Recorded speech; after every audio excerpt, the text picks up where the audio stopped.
ये जो बिल्डिंग है ये कोई एरी गैरी या नॉर्मल बिल्डिंग नहीं है। दूर से देखने पे शायद ऐसा लगता हो, लेकिन ये एक गुरुद्वारा है। 8.5 साल हो चुके हैं इस गुरुद्वारे को यहाँ बने हुए, ऐसा मुझे पता चला।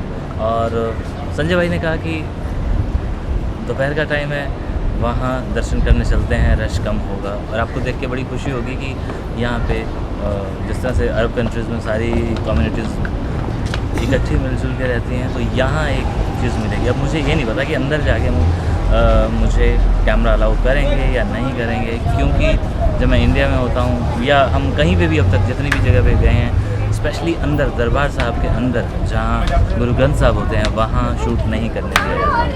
और यहाँ मुझे किसी ने कहा है कि हो सकता है, लेकिन अब ये तो अंदर जाने के बाद पता चलेगा।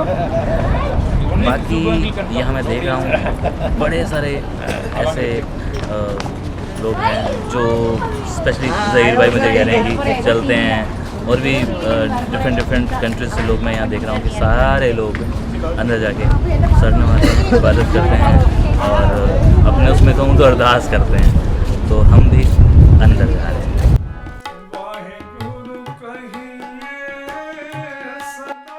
अंदर आने के बाद मुझे वीडियो और पिक्चर्स की परमिशन मिल गई, और जब चारों ओर देखा तो मुझे लगा कि मैं कुरुक्षेत्र की छठी पातशाही गुरुद्वारे में हूँ।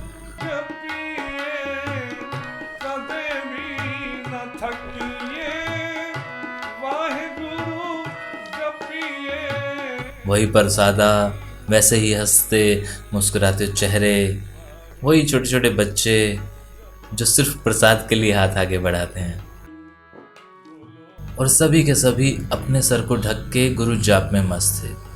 वही शांति जो हर गुरुद्वारे में होती है, और वही गुरबानी, वही राग और रागनी।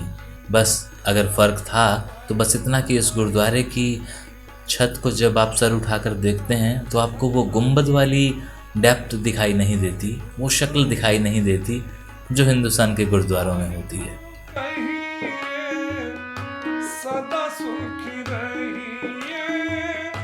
हम दुबई के गुरुद्वारे में हैं, इस बात का पता हमें तब चलता है जब आप लंगर घर के अंदर एंटर करते हैं।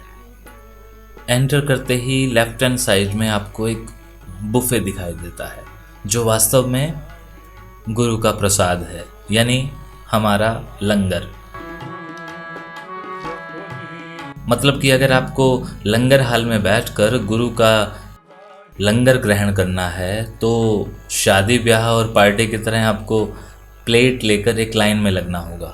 वैसे नहीं कि हम लाइन में जाकर बैठ गए, फिर वहीं प्लेट गिलास और चम्मच देने के लिए कोई आएगा।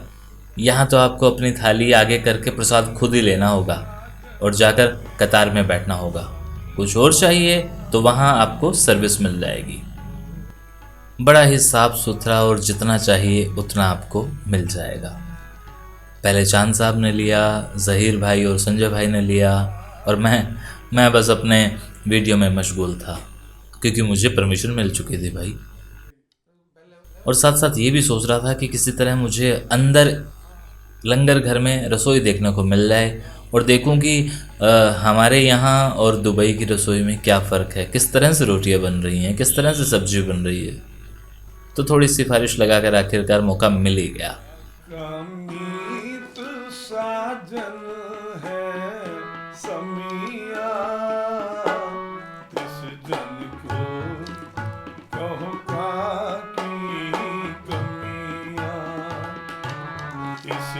लंगर घर में एक शांत सी मीठी सी गुरबानी चल रही थी, और वो शोर शराबा मैं मिस कर रहा था जब थालियां बांटी जाती हैं, चम्मच दिए जाते हैं, और पानी की एक सुराही टाइप जिस पे व्हील लगे होते हैं, और वो हर किसी के ग्लास में पानी डालता जाता है, जो अमृतसर में भी हम देख चुके हैं। मतलब वो आपको हर बड़े गुरुद्वारे में दिख जाएगी। यहाँ फ़र्क ये था कि यहाँ थर्मोकोल की थाली थी और पेपर ग्लास थे, जिसे आप खाने के बाद सीधे बाहर जाके डस्टबिन में थ्रो कर सकते हैं। स्टील की थाली या बर्तन ना रखने का कारण जो मुझे समझ में आया वो एक ही था कि यहाँ पानी की कमी है। यहाँ इस मुल्क में पहले से ही पानी की कमी है, और बर्तन धोने के लिए तो गुरुद्वारे में 24 घंटे पानी चाहिए होता है, जो यहाँ तो पॉसिबल ही नहीं है। शायद ये एक बड़ा कारण था कि इस गुरुद्वारे में डिस्पोजेबल बर्तन इस्तेमाल किए जा रहे थे। लेकिन मुझे यहाँ मेरा इंडिया याद आ रहा था। एक चीज़ और थी जो एहसास दिला रही थी कि हम लोग दुबई में हैं, वो ये कि यहाँ पर लंगर घर में सभी लोग नीचे बैठे थे, लेकिन वहाँ बाजू में कुछ एक डाइनिंग टेबल भी लगे हुए थे। अब ये किन के लिए थे ये वहाँ जाकर पता चला। हमारे साथ क्योंकि चांद साहब थे, वो नीचे नहीं बैठ सकते थे, तो हम समझ गए कि इन जैसे बुज़ुर्गों के लिए है। और हमारा समझना तब और क्लियर हो गया जब वहाँ पर लिखा हुआ हमें मिल गया, और वो कुछ यूँ था, आप पढ़ सकते हैं। क्योंकि हम चांद साहब के साथ बैठना चाहते थे, इसलिए भी हम ऊपर बैठ गए। फिर भले थोड़ी देर के लिए हमें कोई कुछ भी समझे। तो ये थी मेरी दुबई की वो यात्रा जो अभी भी अधूरी है, क्योंकि आप लोगों तक मैंने अभी भी बहुत सारे अपने वीडियो दुबई के नहीं पहुंचाए हैं, नहीं दिखाए हैं। लेकिन जैसे जैसे वक्त मिलेगा मैं आपको दुबई की कुछ और चीज़ें दिखाऊंगा, जिसमें आपको स्पेशली चांद साहब का डांस दिखाई देगा।